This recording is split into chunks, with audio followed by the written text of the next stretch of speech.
Welcome back to CBS News 24/7. I'm Reed Cowan. We're glad you're with us. So we begin this hour with the race for the White House.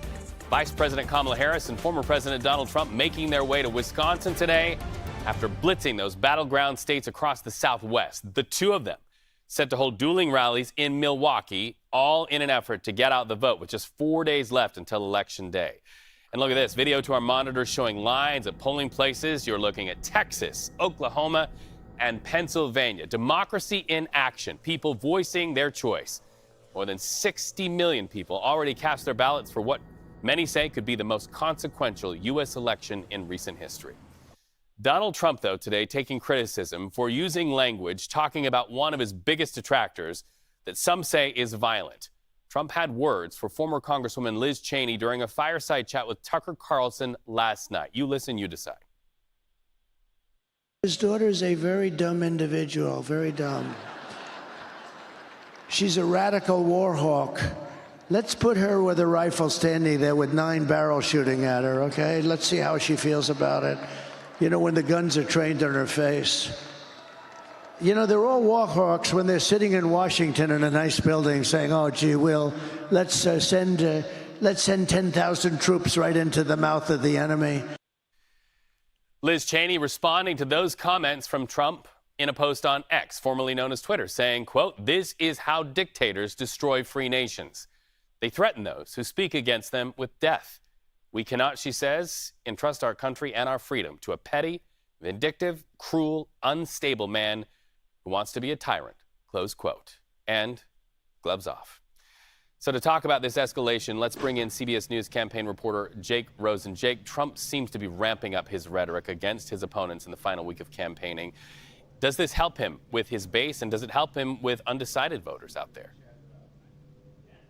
Well, according to our CBS News polling that's gone back months now, this is not what people from both sides of the aisle want to be hearing down the home stretch. They've consistently told us in our polling unit that they want to hear policy-focused and policy-centric ideas going down the stretch so that people feel like, at least when they go to cast their ballot in a couple days, or if they already have, that they're doing so on the ideas of how their lives are going to improve. However, we've seen since Sunday's rally at Madison Square Garden, President Biden's comments about those comments, calling Trump supporters garbage, and Donald Trump's embrace of that we saw a couple days ago with that garbage truck rally, that this really in the home stretch here has become all about rhetoric. The Trump campaign telling us that those comments were simply about Liz Cheney's foreign policy views and they were not about a threat at her. However, you saw Liz Cheney's comments there, and the Harris campaign calling out those comments, saying that Trump was suggesting a firing squad on the former Congresswoman from Wyoming. Yeah, this moment really shadowing Trump's message to Latinos in Nevada yesterday. This got the headlines.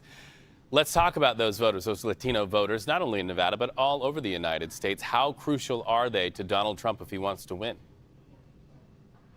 Extremely crucial to both sides. In Nevada and Arizona, former President Trump's campaign feels like they're doing very well among Latino men specifically, even saying that there could be a swing, an unprecedented swing in their direction in terms of that specific voting bloc. Also critical in Pennsylvania, in places like Allentown, where former President Trump was earlier in the week, right after those Madison Square Garden comments about Puerto Ricans, in terms of this voting bloc is just crucial in terms of these tiny communities that are going to sway these states that are just going to be decided by tens of thousands of votes, maybe 100,000 votes maximum down the stretch. Yeah, and Harris appealed to those same Latino voters last night, that major rally featuring appearances with big celebrities like Jennifer Lopez. We also understand she recorded a radio interview with a syndicated show that's streamed by Univision Radio. That's set to air on Monday. What strategy is revealed there in making that choice? Well, for Kamala Harris and Tim Walz, it's all about maintaining that coalition that got Joe Biden and the vice president elected in the first place in 2020. It is maintaining enough Latino voters and African-American voters in cities all across the country, whether it's in Las Vegas, whether it's in Phoenix, whether it's in Philadelphia and Pittsburgh. It's about bringing those coalitions together and bringing them back. While Donald Trump's economic messaging certainly lands, or at least the Trump campaign feels like it lands among Latinos, it is bringing that coalition back into the Democratic Party. Vice President Harris and her campaign, even though it's gotten distracted, like you just said, Reed, over the last week or two, has made specific policy ideas about how they would help Latino business owners in these communities and Latinos generally with her economic policies, as Trump has done the same repeatedly for the last couple of months. CBS News campaign reporter Jake Rosen. Jake, always great to talk to you. Thank you so much for joining us. We know we'll be talking to you and your team members a lot more in the coming days. So let's check in on the running mates running out the clock. Dueling campaign events in Michigan today. J.D. Vance in Portage, that's over near Kalamazoo right now, before heading to Selma, North Carolina. That's outside of Raleigh. Meanwhile, Tim Walz making his way across the state of Michigan. And CBS News campaign reporter Taurean Small is on the road with the Trump-Vance team in Michigan.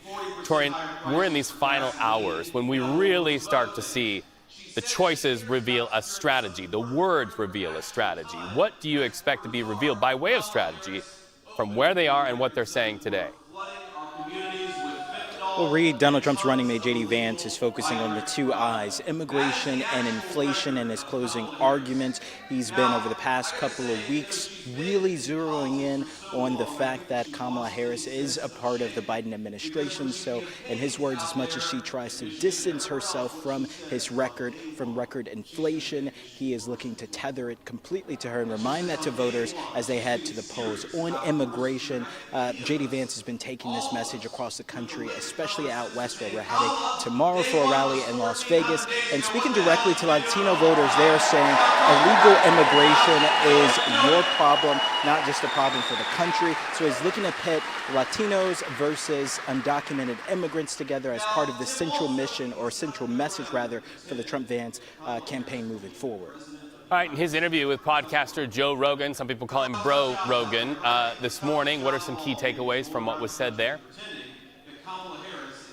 Well, it's been a lot of what he's been saying on the trail. This was, of course, though, a 3-hour interview, so there was a lot of conspiratorial talk, as usual, to Joe Rogan's typical podcast format, but he really wanted to underscore the fact that Donald Trump is this person who's being targeted by the Biden-Harris administration. He's brought up political persecution and said, as much as Democrats talk about Donald Trump looking to seek vengeance if he is re-elected, he says that Steve Bannon being just released from prison is evidence that this is something that's happening under Biden and Harris. He also talked about an immigration plan, and he spent a good deal on talking about transgender issues, making this culture war as also part of the central message for the the Trump-Vance campaign as we come to a close in these final days. Taurean Small, always in the room when it's happening. We appreciate you so much. Pace yourself out there. All of you and our reporters, we know it has been a Herculean effort. Know of our gratitude. Taurean Small, thank you so much. So we're watching election night results with you on election night. Analysis, exclusive CBS polling with the entire CBS News team, not only in New York, but stretched out throughout the battleground states and elsewhere in the United States. You can watch America Decides Election 24 live coverage November 5th. Starts 4 p.m. Eastern on CBS News 24/7 and 7 p.m. Eastern on CBS.